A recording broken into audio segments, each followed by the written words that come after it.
రాష్ట్ర ప్రభుత్వం ఆరోగ్య మహిళా పథకాన్ని ఈరోజు కరీంనగర్ జిల్లాలో ప్రారంభించింది. రాష్ట్ర ఆరోగ్య శాఖ మంత్రి తన్నీరు హరీష్ రావు కొద్దిసేపటి క్రితం కరీంనగర్ జిల్లా కేంద్రం నుండి బుట్టిరాజనమ్మ కాలనీ ప్రాథమిక ఆరోగ్య కేంద్రంలో ఈ పథకాన్ని ప్రారంభించారు. ఈ కార్యక్రమంలో రాష్ట్ర మంత్రి గంగుల కమలాకర్తో పాటు జిల్లా నేతలు కూడా పాల్గొనడం జరిగింది. పెద్ద ఎత్తున మహిళలు కూడా ఈ కార్యక్రమంలో పాల్గొన్నారు. అసలు ఈ ఆరోగ్య మహిళా పథకం సంబంధించి ఈ పథకం దేనికోసం తీసుకొచ్చారు, లక్ష్యం ఏంటి అని వివరణ తెలుసుకున్నందుకు మనతో ఇక్కడ మహిళా డాక్టర్ ఉన్నారు. మేడం చెప్పండి, ఈరోజు రాష్ట్ర ప్రభుత్వం ప్రారంభించినటువంటి ఆరోగ్య మహిళా పథకం అంటే ఏ లక్ష్యంతో తీసుకొచ్చారు? ఇందులో ఈ స్కీమ్లో ఉండేటువంటి మహిళల కోసం ఎలాంటి ప్రత్యేకతలు ఉన్నాయి? అందరికీ నమస్కారం అండి. ఈరోజు రాష్ట్ర వ్యాప్త పరంగా మన గౌరవ మంత్రివర్యులు హరీష్ రావు సార్ గారు ఈ ప్రోగ్రామ్ని స్టార్ట్ చేయడం జరిగింది. ఆరోగ్య మహిళా ప్రోగ్రాము ముఖ్య ఉద్దేశం ఏంటంటే మనకి రీప్రొడక్టివ్ ఏజ్ గ్రూప్ ఉమెన్లో మహిళల్లో రకరకాలుగా ఇన్ఫెక్షన్స్ కావచ్చు, ఇతర సమస్యలను గుర్తించి వాటిని అరికట్టడము అండ్ వాటికి ట్రీట్మెంట్కి సంబంధించి ప్రోగ్రాము స్టార్ట్ చేయడం జరిగిందండి. మెయిన్గా ఇందులో మనకు 8 కాంపోనెంట్స్ అనేవి ఉన్నాయండి. అందులో ఫస్ట్ వన్ డయాగ్నోస్టిక్స్ అంటే ల్యాబ్ సర్వీసెస్. వచ్చిన ప్రతి మహిళలకి all blood grouping investigations, lab investigations, urine investigations అన్నీ చేయడం జరుగుతుంది. అండ్ నెంబర్ 2 సెకండ్ ఐటమ్ ఏంటంటే అండి క్యాన్సర్ స్క్రీనింగ్. అంటే ఈ మహిళల్లో మనకి ఎక్కువ శాతము గర్భాశయ ముఖద్వార క్యాన్సర్ అండ్ రొమ్ము క్యాన్సర్, నోటి క్యాన్సర్ ఇవన్నీ చాలా కామన్గా చూడడం జరుగుతుంది. సో మనం ఈ క్యాన్సర్ స్క్రీనింగ్ ప్రోగ్రాంలో భాగంగా ఈ మహిళలందరికీ స్క్రీనింగ్ చేయడం జరుగుతుందండి. గర్భాశయ ముఖద్వార క్యాన్సర్ గురించి స్క్రీనింగ్, ఎసిటిక్ యాసిడ్ టెస్టింగ్ అనేది జరుగుతుందండి, అది చేయడము. అండ్ రొమ్ము క్యాన్సర్ని డిటెక్ట్ చేయడానికి ఎగ్జామిన్ చేయడము, పాల్పేషన్ చేయడము, వాళ్ళని రిఫర్ చేసి మ్యామోగ్రఫీ చేయించడము. ఓరల్ క్యావిటీ నోటి క్యాన్సర్ని డిటెక్ట్ చేయడానికి కంప్లీట్ ఎగ్జామినేషన్ చేసి వాటిని డిటెక్ట్ చేసి మళ్ళీ నెక్స్ట్ హయ్యర్ సెంటర్కి రిఫర్ చేయడం జరుగుతుందండి. నెక్స్ట్ నెంబర్ 3 మనకి urinary tract infections. Urinary tract infections అంటే స్త్రీలలో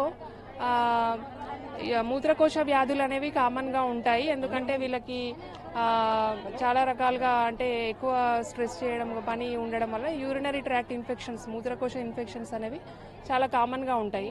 వాటిని గుర్తించి అంటే వాటిని స్పాట్లోనే డయాగ్నోస్ చేయడం, వీటినే మనము యూరిన్ డిప్స్టిక్ టెస్టింగ్ అంటాం. స్పాట్ టెస్టింగ్ కిట్స్ అనేవి మనకు ఈ కిట్లో ఇవ్వడం జరిగింది. సో వాళ్ళకి ప్రతి ఒక్కరికి స్పాట్లోనే యూరిన్ టెస్టింగ్ కిట్ ద్వారా యూరిన్ టెస్టింగ్ చేస్తాము. యూరిన్ టెస్ట్ చేసిన తర్వాత ఎనీ ఇన్ఫెక్షన్ ఉంటే వాటిని డయాగ్నోస్ చేయడము, వాటికి సంబంధించిన ట్రీట్మెంట్ అనేది ఇవ్వడం జరుగుతుందండి. సో ఇది నెక్స్ట్ మెనోపాజ్ గురించి. అంటే పీరియడ్స్ ఆగిపోయిన తర్వాత 45 to 50 years తర్వాత వచ్చే సమస్యలకు వాటిని గుర్తించి హార్మోనల్ ఇంబ్యాలెన్సెస్ కావచ్చు, హార్ట్ ఫ్లషెస్ ఇట్లాంటి సిమ్టమ్స్తో బాధపడుతూ ఉంటే వాళ్ళకి హార్మోన్ రీప్లేస్మెంట్ థెరపీ అంటే హార్మోన్స్ని మనము టాబ్లెట్స్ రూపంలో ఇవ్వడము, మెనోపాజ్ తర్వాత వాళ్ళకి ఇవ్వడం అనేది జరుగుతుందండి.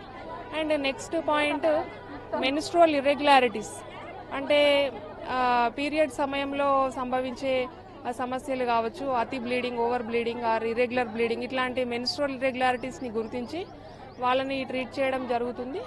నెక్స్ట్ రీప్రొడక్టివ్ ట్రాక్ట్ ఇన్ఫెక్షన్స్ అండి. రీప్రొడక్టివ్ ట్రాక్ట్ ఇన్ఫెక్షన్స్ అంటే వెజైనల్ ఇన్ఫెక్షన్స్ కావచ్చు, ఇలాంటి ఇన్ఫెక్షన్స్ని గుర్తించి వాళ్ళతో పాటు వాళ్ళ హస్బెండ్కి కూడా ట్రీట్మెంట్ ఇవ్వడం అనేది జరుగుతుంది. మేల్ పార్ట్నర్ని కూడా ట్రీట్ చేయడము ఎట్ ద సేమ్ టైం ఇది మనకు రీప్రొడక్టివ్ ట్రాక్ట్ ఇన్ఫెక్షన్స్ని ట్రీట్ చేయడం జరుగుతుంది. Next PCOD.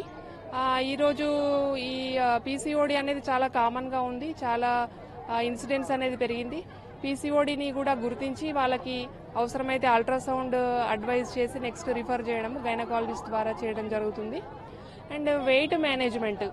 వెయిట్ అధిక బరువుతోని బాధపడుతున్న వాళ్ళకు బిఎంఐ చెక్ చేసిన తర్వాత ఓవర్ వెయిట్ ఉన్న వాళ్ళకి, అండర్ వెయిట్ ఉన్న వాళ్ళని గుర్తించి వాళ్ళకి అండర్ వెయిట్ ఉన్న వాళ్ళకి ఎలాంటి న్యూట్రిషన్ తీసుకోవాలి, ఎలాంటి పోషకాలు తీసుకోవాలి చెప్పడము, ఓవర్ వెయిట్ ఉన్న వాళ్ళకి సంబంధించిన ట్రీట్మెంట్ కావచ్చు, డైటరీ అడ్వైసెస్ ఇవ్వడం అనేది జరుగుతుంది.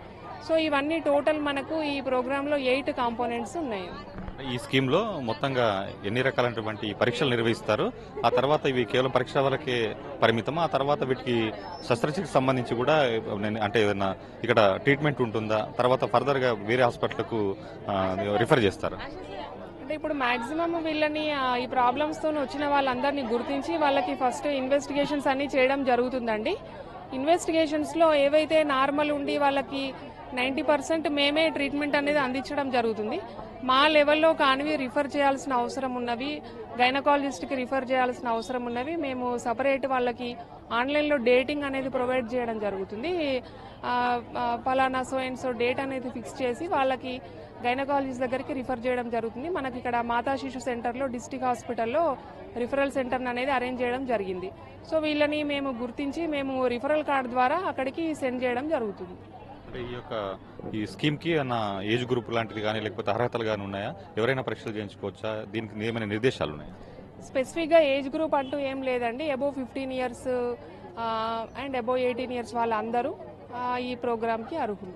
రీప్రొడక్టివ్ ఏజ్ గ్రూప్లో ఉన్న వాళ్ళందరూ కూడా అర్హులు. అంటే ఈ మహిళలకు పరీక్షలు నిర్వహించేంత ఇందాక మంత్రి హరీష్ రావు గారు చెప్తూ కూడా అంత మహిళా డాక్టర్లు అదేవిధంగా వైద్య సిబ్బంది కూడా మహిళలు ఉంటున్నారు. మొత్తం జిల్లాలో కూడా అదే విధంగా సేవలు అందించనున్నారా? అంటే ఇప్పుడు మనకు పైలట్ ప్రాజెక్ట్ కింద స్టేట్ వైడ్ 100 ఫెసిలిటీస్ని సెలెక్ట్ చేయడం జరిగిందండి. అందులో కరీంనగర్ డిస్టిక్లో 3 PSC సెలెక్ట్ చేశారు. ఇందులో భాగంగా కంపల్సరీ లేడీ డాక్టర్స్ ఉన్న దగ్గరనే సెలెక్ట్ చేయడం జరిగింది. Lady doctors, staff nurses and ANMs కావచ్చు, ఎవరైనా కూడా ఎక్కడ కూడా వాళ్ళకి ప్రాబ్లమ్స్ చెప్పుకోవడానికి ఇబ్బంది కాకుండా ఉండడానికి లేడీ డాక్టర్స్ ఉన్న ప్లేసెస్లో సెలెక్ట్ చేయడం జరిగింది. ఇది మొత్తానికి ఈరోజు రాష్ట్ర ప్రభుత్వం ప్రతిష్టాత్మకంగా ప్రారంభించినటువంటి ఆరోగ్య మహిళ పథకం కూడా భారీ ఎత్తున మోడల్ ప్రాజెక్టు తీసుకోవడం జరిగింది. మొత్తంగా మొదట 100 ఆరోగ్య కేంద్రాల యొక్క ఈ పథకం మొదలుపెట్టున్నారు. ఆ తర్వాత కూడా మొత్తం ఈ యొక్క ఆసుపత్రిలో కూడా మహిళా డాక్టర్లు అదేవిధంగా వైద్య సిబ్బంది అందుబాటులో ఉన్నారు. కెమెరామెన్ కిషోర్తో రామకృష్ణ, IDN న్యూస్, కరీంనగర్ నుంచి.